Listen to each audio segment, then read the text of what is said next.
Hey, everybody, group coaching time. We didn't have any members of the Catalyst community actually submit a form. So I put out 3 topics. We have members here that are paid subscribers to the Substack. We have people here that are um, members of the Creative on Purpose community on Success Finder, and then we have the people that have the power to submit questions from the Catalyst community here. So for those of you that are not in the Catalyst community, you're welcome to participate in this session. We're going to talk about 3 things because they all got equal votes, and I haven't rehearsed this. I don't know how I'm going to do it, but I'm going to weave these 3 things together somehow. That's the challenge I put forth to myself. So the 3 topics: getting clear about your unique ability, also known as your purpose calling or the difference only you can make. Topic number 2, overview of the Spiderweb marketing strategy that I use to save time, effort, and money to close more sales. And then the 3rd topic is building an effective and efficient revenue generating system. And I'm going to bump that one up to 2nd because it makes sense to me to do that. And so if you were on Tuesday's coaching call or saw the replay that I posted, we talked about this idea of unique ability. And this comes from Dan Sullivan, strategic coach. The idea is, I'm not going to go into the same amount of detail I did last time, but basically, you want to be living in your unique ability. Your unique ability is that thing that you do, that you love to do. It energizes you, it fulfills you. You feel like you're really stepping into, staying in, and sharing your power when you're operating from your unique ability.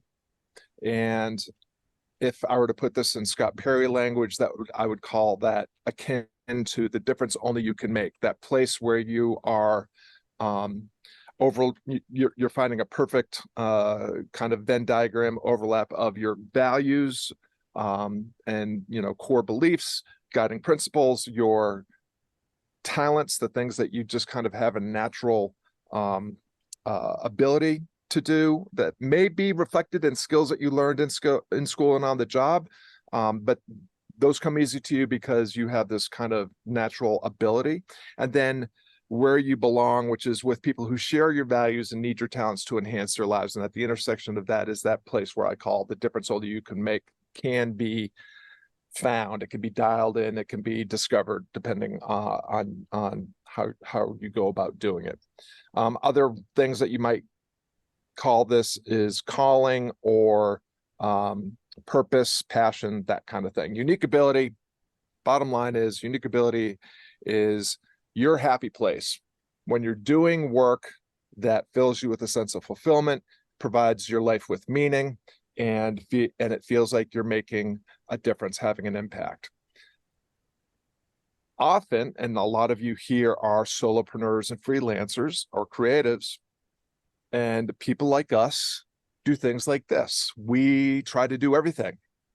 And so we spend a lot of time in the zones of excellence and competence, which are the outer layers of unique ability. So excellence are things you really can do well, but you freaking hate it. And it depletes you and it makes you feel exhausted and it just depletes you. Competence are the things that you're just okay at. You probably should outsource these or automate these or try to do without these, but you do it because you think you're supposed to, because your competition is doing it. The people that that you look up to are the gurus, or the other people in your industry are doing it, so you feel like you got to do it too, and so you do it. But again, excellence and competence are places of a lot of stress, and they are places where you will find yourself getting exhausted because you're not in your zone of genius and that unique ability. The outermost layer is incompetence, and I think incompetence is a place that's just as fun as unique ability, because incompetence, you have no expectation that you're going to be any good at it. It's just like, oh, that looks fun. I'd like to play with that. And so you experiment and you try, and you, since you have no expectations that you're going to be good, you just, you know, do it poorly.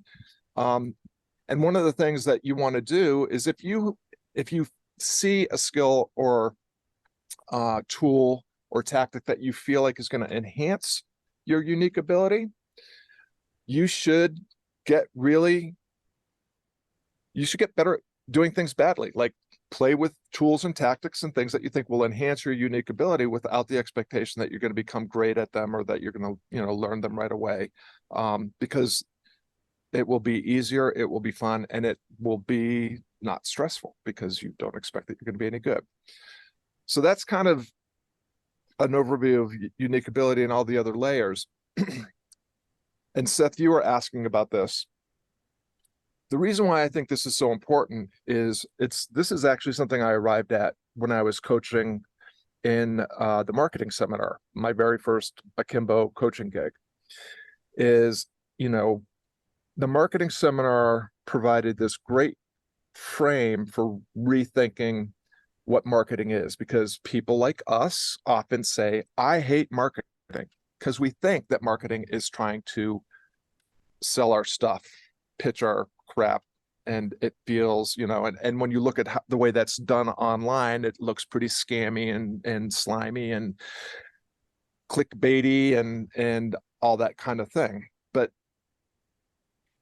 this is my language, not Seth's. I'm sure he said it much more eloquently than this, but the way that I finally decided to look at marketing is telling true stories to people that need to hear them so that their lives can be transformed by the difference only you can help them make. People want something, they want to get from where they are to where they want to be. You have this unique set of talents and perspective and life experiences and soft skills in terms of communicating, connecting, collaborating, creating, and you're the best choice for some people. Not many, but you don't need many. Not for everybody, because it's for everybody, then it's for nobody. So in the marketing seminar, at some point, people would always come to this crisis moment where I don't know how to position myself so that I'm in that category of one. And I would always say, your unique selling proposition, your unique value proposition, whatever you want to, you know, whatever frame you're using, is you. You have to figure out how the magic that you bring, the perspective that you bring, the framing that you bring, the process, you know, the approach that is, you know, maybe I don't think that there's any approach that's completely created whole cloth and brand new. It's usually, you know, built on the shoulders of other people's work, or it's a reinterpretation or you know, a retrofitting or a conglomeration of other things. But you do have this way that you do what you do in a way that reflects your uniqueness. So as you're thinking about unique ability, the difference only you can make, that's the magic. You have to figure out why they should buy it from you. And the reason they should buy it from you is because you have, you know, whether it's shared values, whether it's a specific perspective or talent that you can bring, or whether you just happen to be in proximity or have access to people that believe what you believe, share your values, need your talents, and, you know, you're the best choice to help them close the gap with less time, with less effort, and with the least amount of risk. That's unique ability. Really important to find that. People get really stuck at this point because they're like, I don't know what I'm good at. I don't know what my unique ability is. It's not a fixed thing. It's just like purpose. Your purpose is not like, you weren't born to do any one thing. But at any given moment in time, your unique ability, when it collides with a time and place, you have something that you can bring. So, you know, would Steve Jobs have invented Apple and the iPad or the iPhone or the iPod if he had been born 10 years earlier or 10 years later? Probably not. Would he probably have done something really cool that married aesthetics and design and, innovation? I think he probably would have. So it's all you're looking for when you're looking for unique ability is it good enough to start? Is it good enough to start doing badly so I can learn to do it better? And that is only going to happen.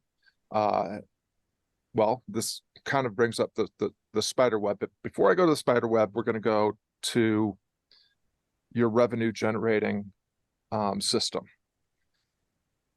I use the word system on purpose because I think anything that you get done gets done easier, more efficiently, more effortlessly, with more ease if you think in terms of systems. Systems reliability theory is what I'm talking about here. System reliability theory begins with the fact that systems are only as reliable as the reliability of their components, and no component is 100% effective or 100% reliable. If your light switch works 90% of the time and the wiring in your house is sufficient 90% of the time, and the light bulb has been changed and is ready 90% of the time, you have a 72% chance of that light switch turning on. Now, obviously, light switches are probably more reliable than that, but just say for the sake of argument, it's 99% reliable that the light switch will work and the wiring will work. But if you forget to pay the bill or you forget to change the light bulb, the reliability of that system goes way, way down. Just a quick side note on system reliability. When I am, trying to get back to my ideal weight, which I haven't done since I was 18, I will put myself together a diet and an exercise plan, and I will have several weeks where I'm sticking to my plan 5 days out of 7. And I say, I'm doing really good. 5 days out of 7 is pretty good. If my computer only turned on 5 out of 7 times, I would be so pissed. And so, when you're thinking about system reliability, you have to recognize that the least reliable component of any system is anybody? Yeah, the human at the controls. So your revenue generating system. When I onboard new clients, the first thing I do now is I have them list out all of their marketing activities and all of their sales activities. So marketing activities would be things like all the social media channels that you're on, YouTube if you're on it, a podcast if you're on it, a blog if you're on it, lead magnet opt-in freemium if you use it, and any tools, apps, software that you pay for that go into building these things. And when I look, and so this is because it's all part of your revenue generating system. Your revenue generating system is how you move someone from I don't know you exist to I have my credit card and I'm ready to give you money. And between I don't know who you are and I'm ready to buy is awareness, attention, permission, trust, all part of the marketing cycle. I don't know who you are. I need to earn your awareness. I earned your awareness. I need to keep some of your attention. I have some of your attention. I need you to trust me enough to give me permission to have a direct conversation with you, whether that's through an email list or a direct message conversation or what have you. That's all marketing. Can't measure that. I have no idea who's reading my posts on social media. I have no idea who's reading my emails and who's not. But once that's one thing. Sales is measurable. How many how many people were enrolled enough in the journey to reach out to me to have a and were interested enough to have a conversation, and then actually invested after we communicated by direct message or discovery call or whatever. I can count how many calls, discovery calls I have, and how many of those people book. So marketing and sales are two different things. Marketing, you really can't measure very well. Sales, you can. Your revenue generating system has to, you can think, I don't think of that as a funnel so much as a causal chain. People can enter that causal chain at different points, but if you think of it as a funnel, it's super leaky. And that's, and the bottom line is funnels just don't work anymore, because people are very squirrely about giving up their address anymore.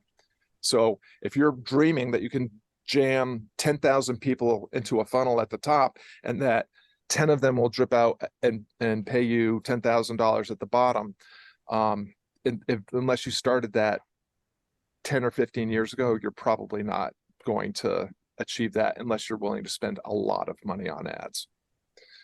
But what you can do is you can compress time between I don't know who you are and I'm ready to buy from you by being really strategic about what are the elements of your system. And so Penny and Nadine and Sandra have all been through my coaching business prescription. What do you need? I need an offer that's irresistible, an audience that's eager and engaged, and I need a simple sales strategy that I spend 30 to 60 minutes a day on that puts that offer in front of that audience. And if I can do that in a way that blends the best elements of brand marketing and direct sales through my posting, through my emails, through my blog posts, through my podcast episodes, I can quickly move someone to the sales point, regardless of where they're entering that causal chain. And so when I say irresistible offer, eager audience, and 30-minute a day sales success strategy, I'm talking about good enough. Again, you're just looking to get that system dialed in enough so that you're getting some sales. And usually when, I would say most of the people that come and work with me, they've got something, it's working. It's just not working good enough. Like, I can't survive on $1,000 a month or $3,000 a month. And so again, so how do we improve our revenue generating system? Well, we take the three core elements of our system and we only look at those three things. And when we look at all the money that we're spending on ClickFunnels, Facebook, content strategies, whatever everybody here has bought something from somebody and it came with the big promise and it didn't work. Shocker. Something that worked for some guru a year ago doesn't work now for you because it's not a year ago and you are not them. So we can improve the efficiency of our system first, and Nadine will remember going through this process, by getting rid of all the shit that's wasting our time and effort and energy, and it's not even giving us a return on investment. You don't have to be everywhere all at once all the time. You have to find the strategy, and that's where the Spiderweb is going to come in, that works for you. So let Allison in here. So the other thing about system reliability is, let's say for the sake of argument that you have an offer that is resonating pretty well with your audience, and your audience is pretty well dialed in. Almost all the time, it's the sales strategy that really needs the most work. We need to take out all the inefficiencies, and that's money, that's revenue that goes right to your bottom line right away. If you're not spending money on things that don't work, you actually are making more money than you're saving, because it would take, if you look at your the amount of sales it would take to earn that same amount of income, and there's the recapture and reallocate is available on the Substack, you would actually spend a lot of time, energy, and effort and stress and risk trying to make enough sales to generate that same amount of money. Here's what happens. When we have our system kind of dialed in a little bit, we say, okay, I'm going to do the things that I'm really good at that are like 80, 90% efficient, and I'm going to push the ceiling on that. Pushing the ceiling takes way more time, energy, and effort than raising the floor. If you are trying to go from 90 to 91%, the return on investment for that time, energy, effort, and money, if you're spending it, is going to be much less than if you just simply raise the floor of the least efficient, reliable element of your system. If you raise that up 1%, you'll get a exponential return on, and it will be easier, and it will take less time, and it will take less effort, and you won't have to pay as much attention. So that's the revenue generating system. So, and again, as you're doing all of these things, it's iterative. Like as you continue to find out like where your sales marketing strategy, you're getting the most traction, you'll get clearer about your unique ability, because you'll be putting your work out in the world, and you'll be seeing what resonates, what doesn't resonate, what people respond and react to, and what they don't. And you'll be able to refine and iterate and improve the way you do what you do. And that will help you refine your unique ability. Last piece, and I know I'm going super fast, and this is like really big picture. You guys you people can ask questions afterwards, and we'll make this make sure that it's applicable to you all. The Spiderweb strategy. So this is something that I learned from Nick Peterson. I don't know if it's his or not. It's just something that I heard him talk about, and I've been watching him do it, but also have definitely put my own spin on it. Most of the time, if we're going with the funnel approach, what we're trying to do is we post on all the channels of social media, YouTube, podcast, blog, and we're trying to drive traffic to our website, and we are hoping that they're going to give us their email for whatever freebie we have on offer. And then we're going, maybe you're even sophisticated enough to have a 7 email sequence, because that's the magic number, evidently. And with all the tripwires and all the other things, and somehow you're going to engineer people to go through this email sequence and then buy the thing at the end. And if they don't, then you have the retargeting sequence. It's amazing how much time and effort can go into this, and how ineffective it is. With a Spiderweb, take a look at what you do and where you do it, and what works the best. So for instance, when Nadine and I were working together one-on-one, what we determined was her unique ability shined most in her podcast. And so the podcast is the center of the Spiderweb. How can we get people to, wherever they collide with her, how can we get them to end up subscribing to her podcast, listening to her podcast? Because that's where she can really leverage her unique ability and use the podcast as an amplifier for spreading the word. For Nick put out this book, Bumpers, and let me tell you, so I highly recommend Bumpers. It's like $4 for a paperback. I think you can get the ebook for free. It's a little manual for getting what you want in life by becoming a better human, which is exactly the book that I'm writing from a different perspective.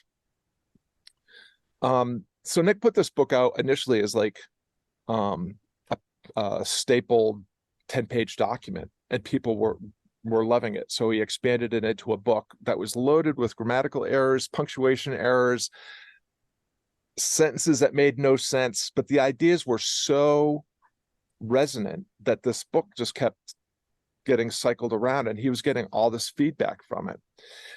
And then like some famous people started reading this, you know, I think it was the third edition, which is one that I read, that I was like, I almost couldn't get through it, except that the ideas were so powerful I couldn't stop reading it. And it was, I think it was only like 60 pages at that point, might have been less. Becky Robbins, Tony Robbins' first wife, wrote him about how powerful this book, you know, what a force multiplier this was for her life. And she's building a project, and hired Nick, you know, and you know, Nick, I think Nick's office hours are like $10,000 an hour or something like that. So he's like, huh, bumpers just keeps coming up over and over and over and over again. So he said, okay, I'll make that the center of my Spiderweb. He rewrote the book, used all the fancy AI apps to, you know, improve the quality of the book, and you know, has a lot of really amazing people around him that gave him feedback and helped him as well. And wherever you meet him online, what he wants is for you to end up buying bumpers, because if you buy bumpers, you have kind of become a, you know, a true believer and a follower of Nick, and he knows that sooner or later you're going to, you know, the right people are going to reach out to find him. So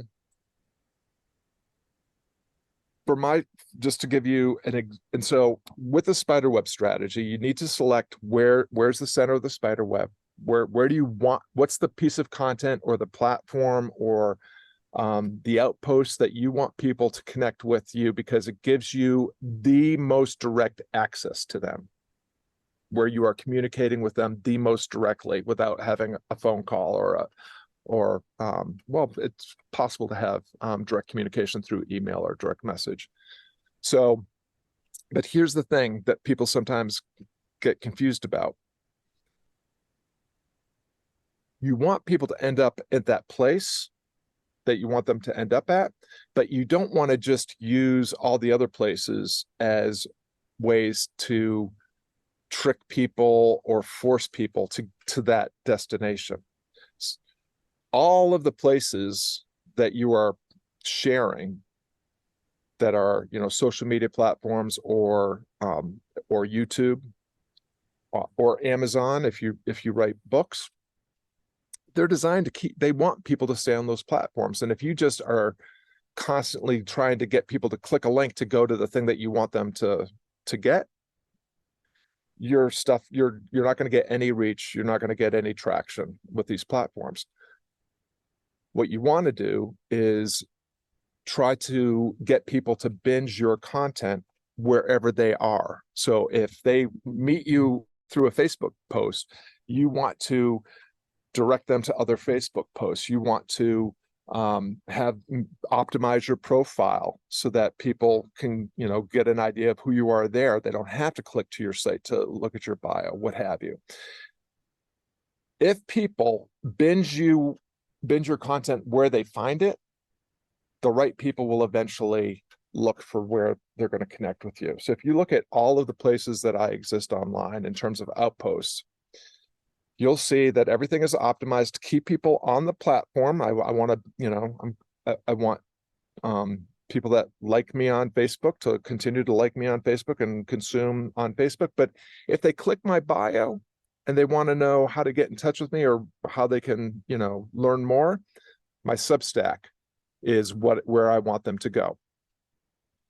So I no longer do any lead magnets or opt-in or, you know, because my Substack is growing my email list for me. I added 70 subscribers in 3 months.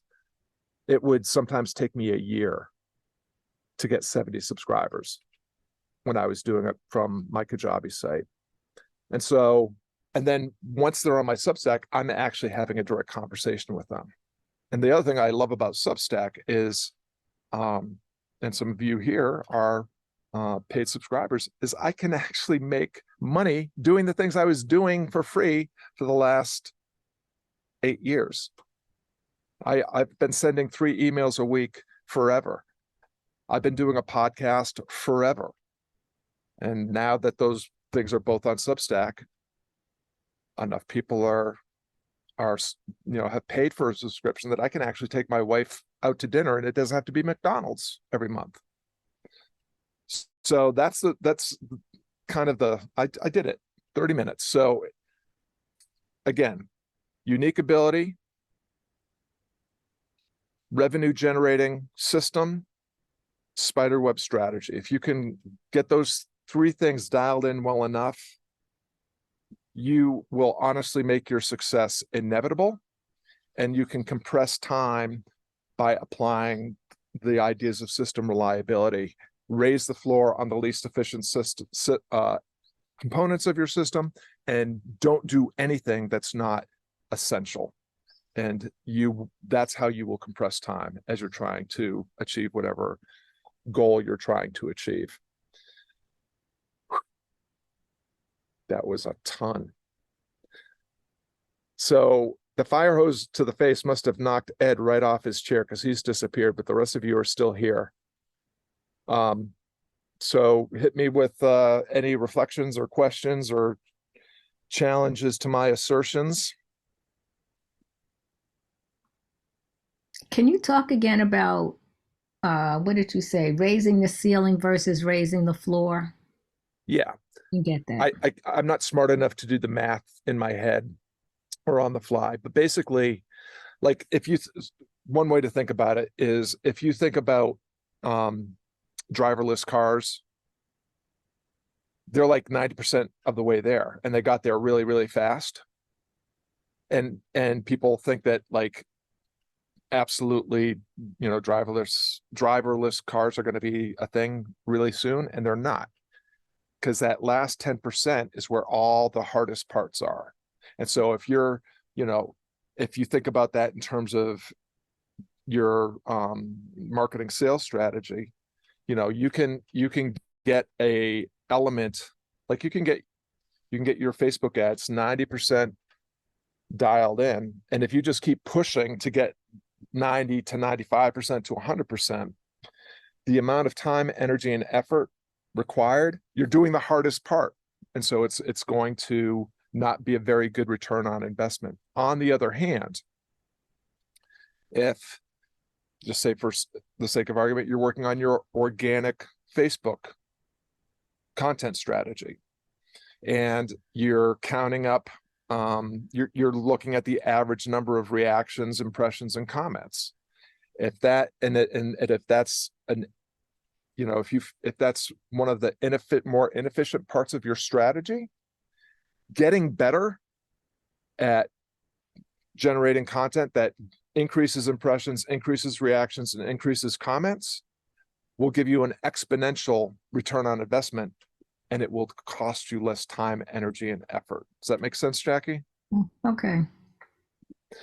So it's about, and I really hammer away at this because we're wired by biology and evolution to push the ceiling and to chase more, right? Oh, I've got these 3 things, but wait, the guru over here has a brand new guaranteed blueprint that will get me 10 discovery calls a week. I'll add that to my system. Well, you just, by definition, drove down the efficiency of your system, because unless that guaranteed program is truly guaranteed at 100%, whatever level of efficiency it has, if it's less than 100%, it's driving down your system reliability average, because it's your system reliability is the product of all the components of your system, the product of the efficiency, the reliability. So 90% times 90% is 81%. And even if you add something that's 99% effective, you just continue to drive down your efficiency and created more friction. Go ahead, Sandra.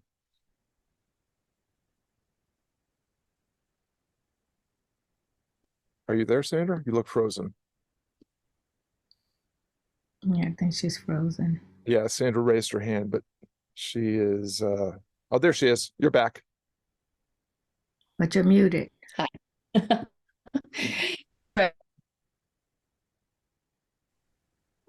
And you're frozen again. Oh, Now you're back. well, now I'm back. I'm going to switch networks. So if you want to go to someone else, and then when I Okay. come back, yeah, We'll make thank you. next after whoever wants to go next. Thank you.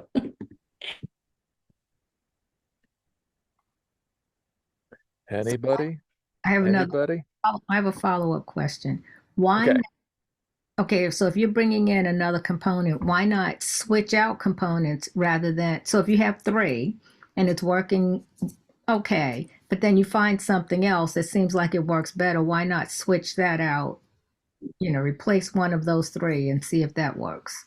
Yeah, absolutely. But here's so the thing is to do that strategically and intentionally and micro-step. So oftentimes what I see, and I see this in myself all the time, is, you know, I get enamored about like AI. AI is fascinating to me. I'm not afraid of AI. ChatGPT is just a dumb algorithm. It's only as good as the prompt the human puts into it. But if you get good at engineering prompts, ChatGPT can be it's like basically ChatGPT is an employee that you don't have to pay. So I invested a ton of time playing around with ChatGPT, and you know, that was to the point where it became a real distraction, because it was like, oh, I'll redesign my site because ChatGPT can help me do it better. And so, you know, by adding that component, yes, I might have improved the aesthetic or the articulation of my copy and the aesthetics of my site, some posts and images and so forth, but it didn't net any additional increase in revenue. So better to micro-step. Like if you collide with something that you think is going to help you, by all means experiment and play with a little bit. And if the logic, reasoning, and evidence makes it clear that it should come into your system and that something else can go, by all means. But most of us most of the time are not micro-stepping and being that intentional and strategic about it, because it's just not the way we're programmed. We're programmed for more. We love more. You know, look at your closet, look at your bookshelf. You know, if you want to make a killing, open yourself up some mini storage, because people just love to buy more stuff and they don't have enough room in their houses to buy it. So, but more does not equal closer. Less is actually more. Again, it's about efficiency. You just need to get a few things right. The other thing that your question raises is like what you Sandra, Nadine, and Penny will remember the barbell, Seneca's barbell. Like, you have this thing that has potential and you want to play with it. Cool. Play with it and turn it into a proven asset at the other end of the barbell. You want to move it all the way across. You want to take something that has potential and move it to a proven asset that amplifies and enhances your ability to get closer to what you want. But here's what actually happens. We have this thing that we want to play with and experiment with, and we start playing with it and experimenting with it. And then, wait, oh, here's another thing I can play with. And here's another thing I can play with. Now you've got a full-time job in the middle of your barbell, and you're juggling all these balls and keep trying to spin all these plates and keep them going. And nothing's a proven asset. And now you're not, now you're not in your unique ability. You've created a full-time job, making sure that you're polishing your Instagram, generating content for YouTube, generating posts for Facebook, and and images for Instagram, and blah blah blah blah blah. So you want to again strategically play with things that you think will enhance your unique ability and help you get closer to what you want, help your revenue generating system help you get closer to what you want. And that probably means doing less of the things that you'd like to do and play with. But the last thing is, when you're looking at things to add to your system, is it aligned with, and will it amplify your unique ability? Because oftentimes what happens is, especially if you're listening to an influencer or a guru or an expert or a smart person, they're telling you about what works in a very convincing and creating all the scarcity and urgency that makes you want to do it. But that doesn't mean that it's for you, or that it will work for you, or that's actually something you should do. Like, look, you want to do things that engage and amplify your unique ability. So like, if you're a writer and someone tells you that you need to become a speaker, and is that something that you might want to play with? Of course. Is it something that you should do before you've optimized your system, so your system is generating revenue consistently without you having to? Because that's the barbell is, can't remember the exact terminology here, but what you want to do is move things across, because then you put them on minimum effective dose. What's the amount of time, attention, and effort? What's the minimum amount of time, attention, and effort and money I need to put into this thing to create the confidence and certainty that it's just going to keep working? Because once you get that going and dialed in, you can go play with whatever you want. But as you're dialing in your system, and as you're trying to get traction and momentum and optimize systems, it's probably going to mean you're going to have to play with fewer options and fewer things. All right, Sandra, you're back and you're moving.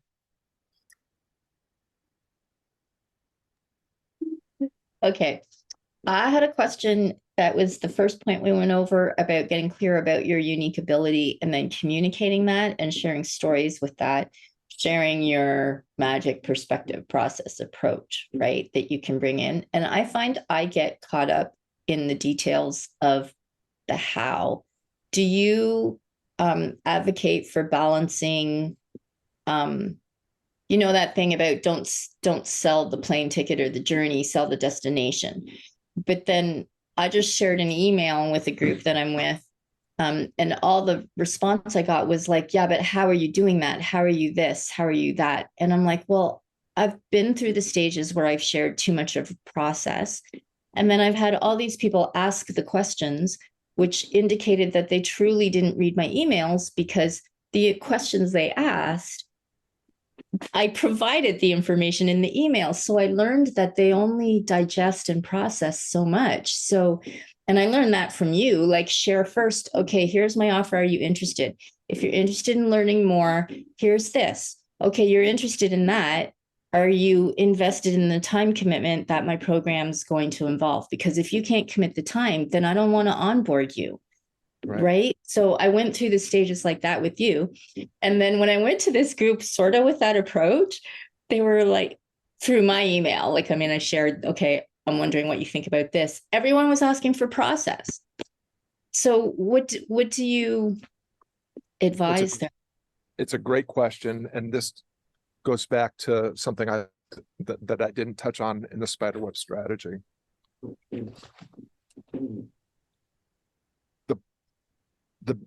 For me, the best content, and the content that gets me the more of the right clients, and is polarizing in the generous sense of the word, in a way that gets the wrong prospects to just keep moving along and find what they need. is over the shoulder. Like I would assert that again, your process, your approach, your formula, your signature process, whatever you call it, signature framework rather, it's not as it's like we get concerned about intellectual property. Like my process is mine. It's my intellectual property. I don't want anybody to steal it. I don't want anybody to take it. Well, number one, if you truly created something that people were stealing, hooray, you actually made something worth stealing, because most people that have intellectual property that they're protecting in, you know, behind firewalls and in lock boxes, nobody would steal that stuff.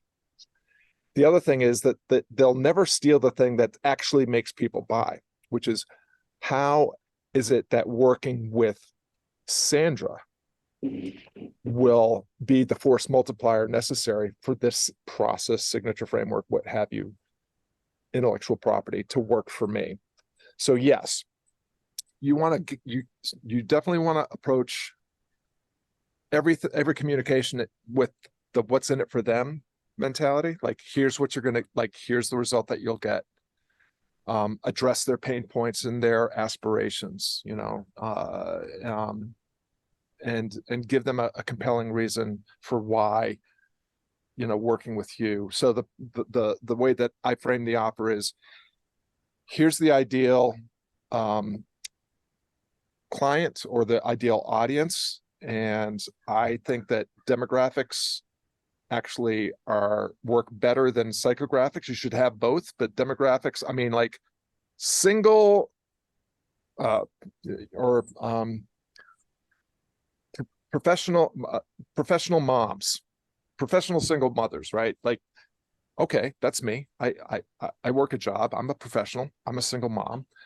If I see that, I'm going to stop scrolling because someone just called me out. What's their pain point or challenge, or what's their aspiration? You know, if you want to claw back 10 hours from your week so that you can spend more time with your kids, like, that's speaking to their problem in an aspirational way. They want to spend, like, want more time. They want to save time so they can spend more time with their kids. Give me the next 3 minutes, and I'm going to tell you about the number one thing, the easiest way that you can get started with an exercise that will get you 3 hours before the end of this video. Whatever, I'm just making stuff up. That's the kind of offer that you want to, you know, that. And what's magic about that is you'll get people that aren't single moms, or people that aren't even, you know, don't gender identify as women, that will raise their hand, because people will meet your offer with whatever problem, challenge, or aspiration they have. They don't care about your framing of your offer. They care that they have a problem, and you said something that made them think that you might be able to help them.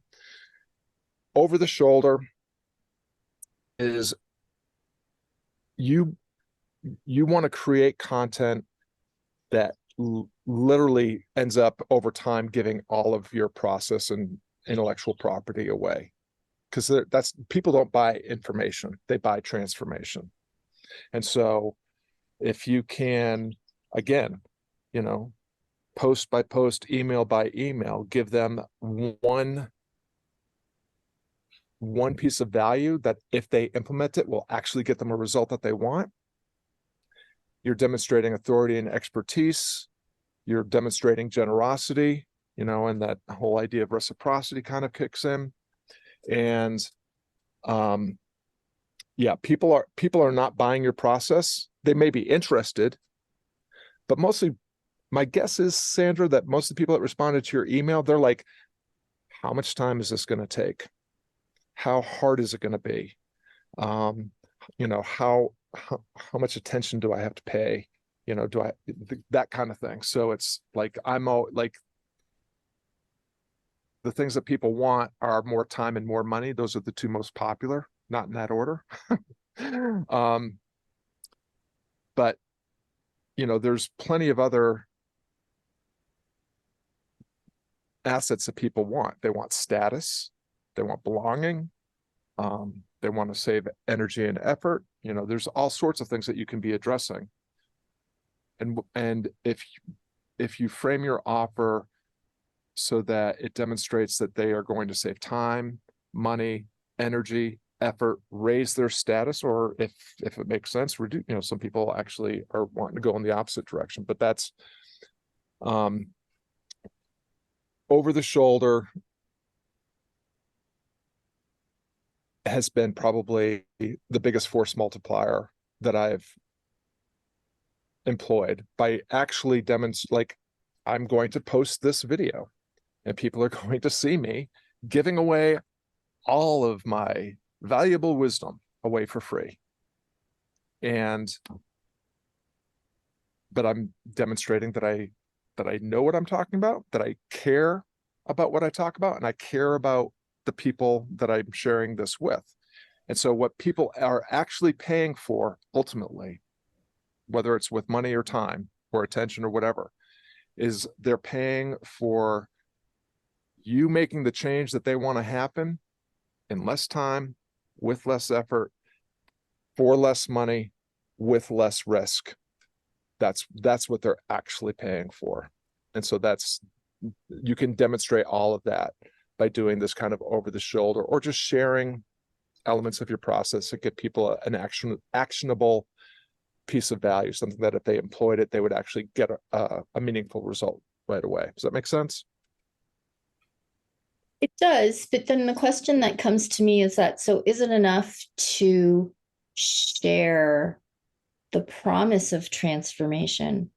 Or does our communications, or should our communications include something that lets them experience a piece of the transformation? Because I find that part really tricky, because mine is like, you know, it's a longer, not long time, but certainly a more involved process. Like, I can't bring someone through, you know, a set of 5-minute videos to tap into stuck energy that's, you know, unresolved emotion from like who knows way back, and then bring in the, you know, the energy movement for that through the body and the breath.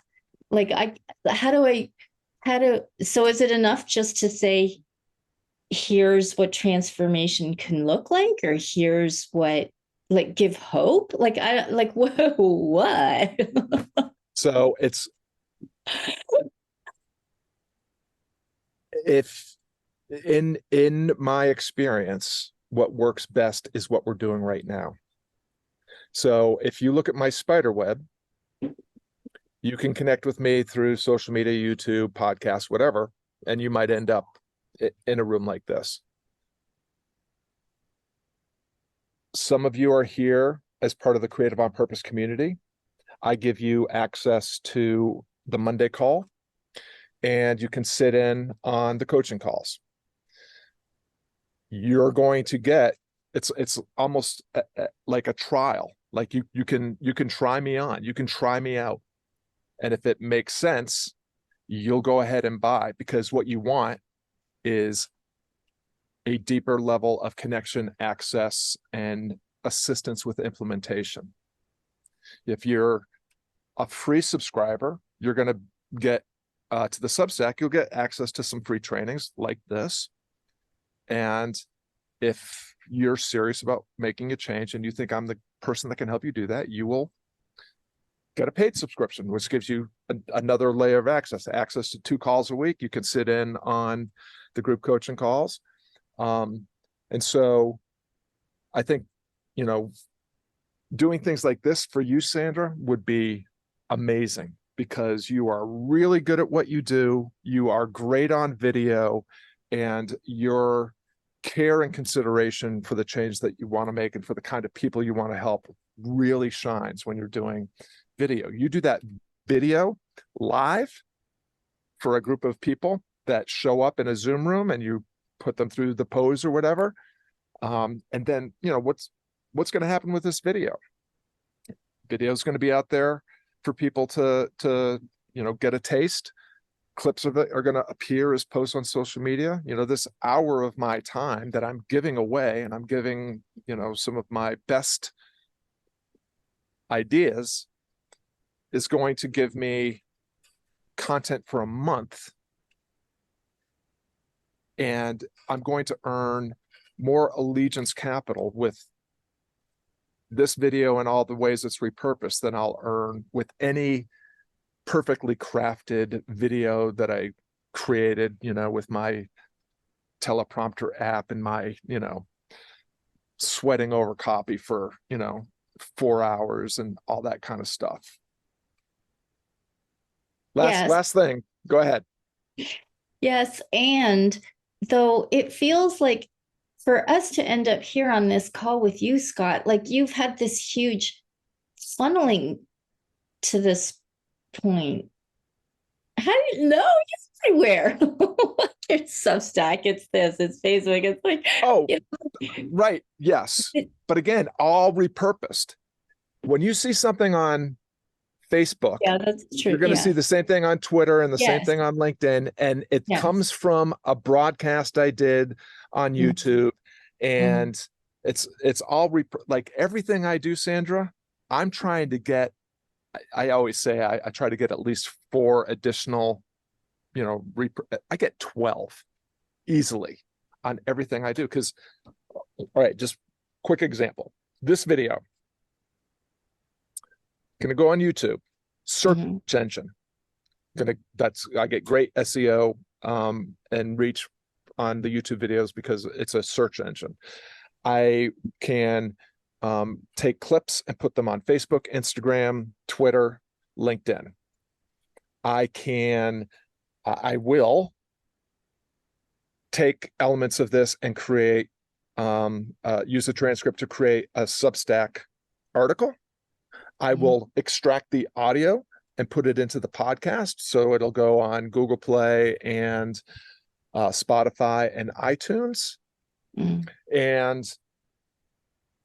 on and on and on. I mean, I just listed 10 ways that this hour of my time is going to be repurposed in less than another hour and give me an incredible amount of reach and content. And that's the way to, like, because again, if you are in this room, you're a freelancer, a creative, a coach, a solopreneur, you're pretty much doing it all yourself. Where's my unique ability? This is part of it. I love to run my mouth. I love to talk about things that I love to talk about, and I love to talk about them with people that love to talk about the things that I like to talk about. And I like to say things in, with what I call empathetic antagonism. I want to get under people's skin just enough for them to feel a little uncomfortable or to not be able to unsee the thing that I just helped them see, to, recognize that there's light switches and doorways that they haven't considered that are right there if they have the courage and the intellectual security to consider that, maybe what got them where they are won't get them where they want to go. And they're willing to show up half a shade braver for themselves and take that step. And so I'm living everything I just talked about here. I'm doing work that I love with people that I care about. I'm totally in my unique ability, my zone of genius. I'm sharing content that is meaningful to me and meaningful to people I love to work with. And, in terms of, like, there are 4 people on this call that have actually, no, 1, 2, 3, 4. Yes, 4 people on this call that have worked with me multiple times and still are willing to pay for a subscription or pay for a membership to a premium community. So it works because it works. Because everything I'm discussing here, this is just timeless stuff. Like, what has always worked in sales? Well, people have to give you permission to talk to them. They have to trust you, and you have to earn their enrollment so that they invest in the thing. And they have to believe that investing is the way that they're going to get what they want. It's the same thing. We're just doing it in a Zoom room right now.